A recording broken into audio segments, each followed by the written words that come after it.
एक छोटे से गांव में जहां रात का अंधेरा गहराता था, एक पुरानी हवेली खड़ी थी। गांव वाले कहते थे कि हवेली में एक आत्मा भटकती है। कोई भी रात में वहां जाने की हिम्मत नहीं करता था। एक दिन गांव का एक युवक अजय ने तय किया कि वह हवेली की सच्चाई जानकर रहेगा। उसने अपनी दोस्त सुमन को भी साथ लिया। दोनों ने रात के 12 बजे हवेली की ओर बढ़ने का निर्णय लिया। जैसे ही वे हवेली के पास पहुंचे, हवा ने एक अजीब सी सिहरन दी। दरवाजे के क्रीकिंग की आवाज सुनकर सुमन ने कहा, क्या हमें वापस नहीं जाना चाहिए?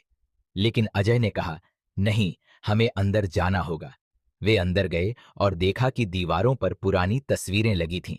अचानक एक तेज ठंडी हवा चली और लाइट बुझ गई। अंधेरे में सुमन ने अजय का हाथ मजबूती से पकड़ा। तभी उन्हें किसी के हंसने की आवाज सुनाई दी। यह क्या था? सुमन ने डरते हुए पूछा। शायद हमारी कल्पना है, अजय ने कहा, लेकिन उसके चेहरे पर चिंता थी।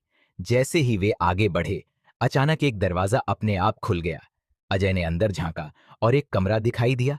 वहां एक पुरानी सी कुर्सी पर एक महिला बैठी थी, जिसके चेहरे पर एक डरावनी मुस्कान थी।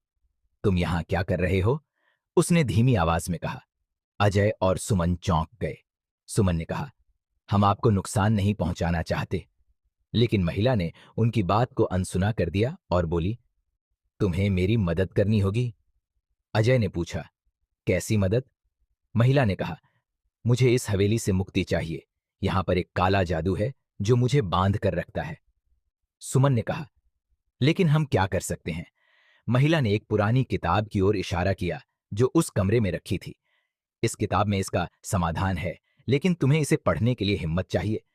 अजय ने किताब उठाई और जैसे ही उसने पहली पंक्ति पढ़ी, पूरा कमरा हिलने लगा। अंधेरा गहरा होता गया और महिला की हंसी सुनाई दी। तुमने मेरी मुक्ति का रास्ता खोज लिया है, उसने कहा, और तभी एक तेज रोशनी हुई। अजय और सुमन एक झटके के साथ बाहर फेंके गए। जब वे उठे तो देखा कि वे गांव में थे और हवेली अब खड़ी नहीं थी। गांव वालों ने कहा कि हवेली को वर्षों पहले ही गिरा दिया गया था। अजय और सुमन ने एक दूसरे को देखा और समझ गए कि उन्होंने एक खौफनाक रात का सामना किया था जो कभी खत्म नहीं हुई। आज भी गांव वाले उस रात की कहानी सुनाते हैं और कहते हैं कि जो भी उस हवेली में गया, वह वापस नहीं आया।